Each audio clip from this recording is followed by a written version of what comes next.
I know we're never going to have a relationship. I mean, he's going to be 81, and he's at the end of his life. He doesn't have to answer anything to me, but he's going to have to answer pretty soon to the man upstairs.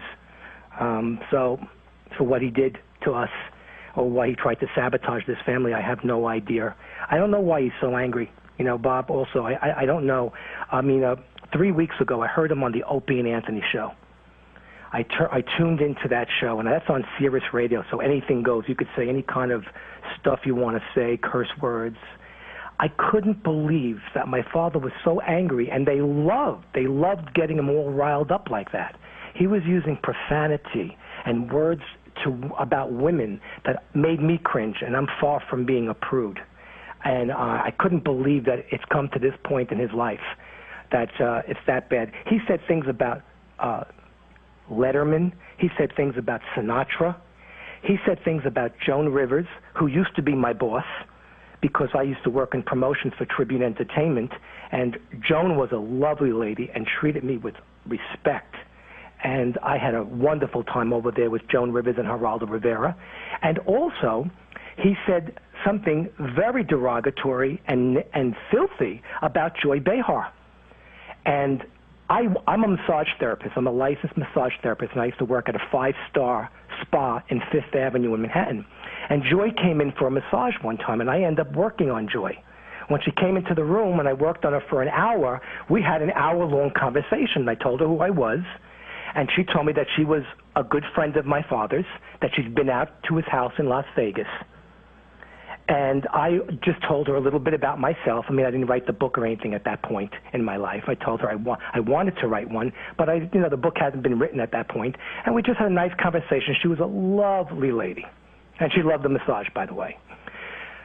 Only to hear my father bashing her on Opie and Anthony 3 weeks ago, saying filthy things. I couldn't believe it.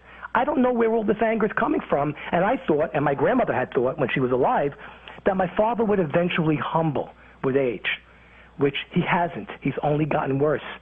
And also, what puzzles me, what really puzzles me, is that some people think that that's his shtick. Like, he's not serious about that. That's just his whole, but that isn't. That's who he is. He is really angry and a tormented soul. Well, and I don't know why. I don't know why, because my father had a blessed life. He had 2 families that love him.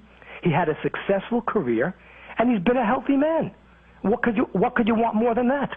While he was performing on the 19th, someone asked me to go out and see him. I couldn't because I was leaving for a cruise the very next morning, so I couldn't go out there.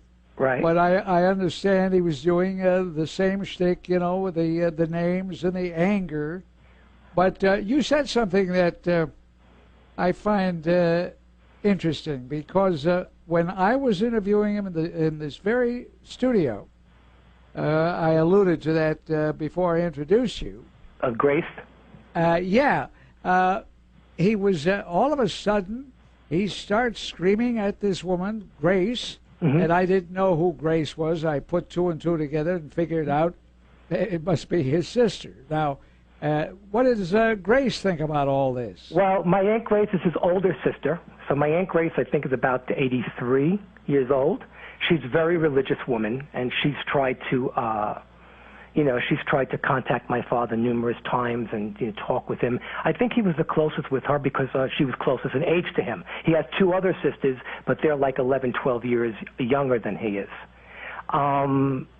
Nobody can get at my father. And even when they called his house and his wife had answered, she did everything to push them away. So Grace, all my Aunt Grace says at this point is, all we can do, Mike, is pray for your father.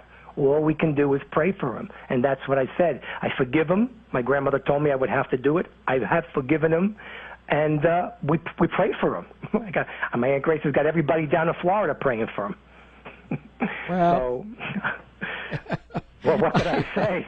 There's nothing you can do. If anybody out there is a fan of Pat Cooper, pray for him. That's all I could say. Did you he's ever not close think to of anybody. He going doesn't- into comedy yourself, going into the nightclubs or anything? No. I'm happy doing massage therapy. You know, I'm also a skincare specialist. I'm very happy doing that. I work on the celebrities, and it's been very good to me. And you say Joan Rivers has been good to you? She was sweet. Joan Rivers and Geraldo were like the best bosses you could have. When I worked over at Tribune and everything, I was on the Geraldo show. My father went berserk when he was on that show. He was on via telephone, and I appeared on the show talking about him and the way he was with the family. The audience was booing him. Geraldo, I have it all on DVD. Geraldo couldn't believe the way he was speaking. He said, "Enough, Pat, enough." You know, it was incredible. He's just been like an animal, so many years. But they were great bosses, and Tribune treated me like were really wonderful. Well, But 2 years of that was good. I didn't want to really be a producer, but 2 years of that was really nice. It was a great experience in my life, and I have only fond memories of Joan and Geraldo. All right, so the bottom line for you, Okay. because you're the guy I'm concerned with, I'm talking to you. Now, the bottom line is, Okay. this has been cathartic.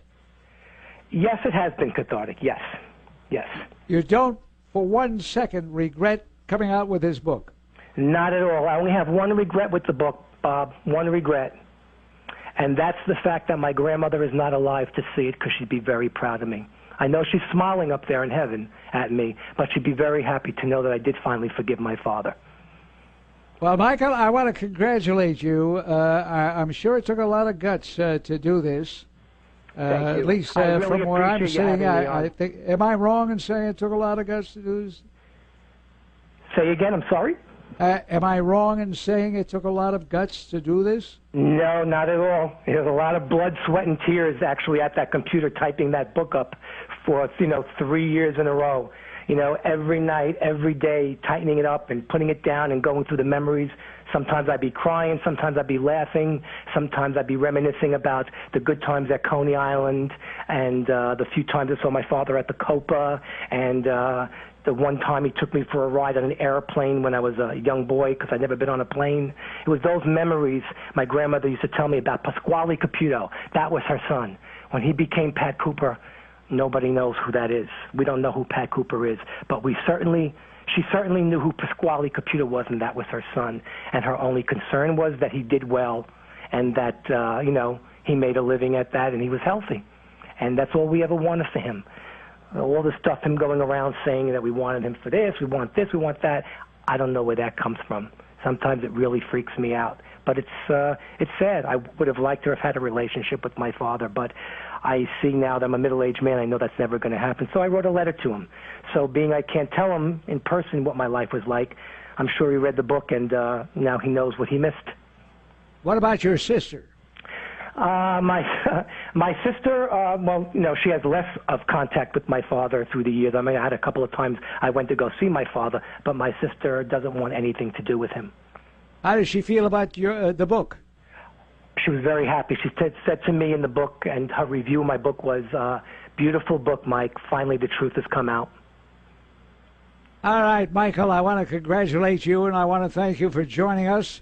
Okay. And I hope that your fans will buy the book on Amazon, Dear Pat Cooper on Amazon.com, or look at my website, DearPatCooper.com, to see the lovely video of my grandmother and me. I want to do that right after the program. Thank you, Michael. Maybe we'll meet in person one day. I would love that. Thank you so much. All right. Thank you for having me. I really greatly appreciate it. I appreciate you coming on. Thank you. Bye-bye. All right, ladies and gentlemen, it's an incredible story. There's a great deal could be said. It's a funny thing about Pat. I cannot dislike Pat. I have no reason directly to dislike him.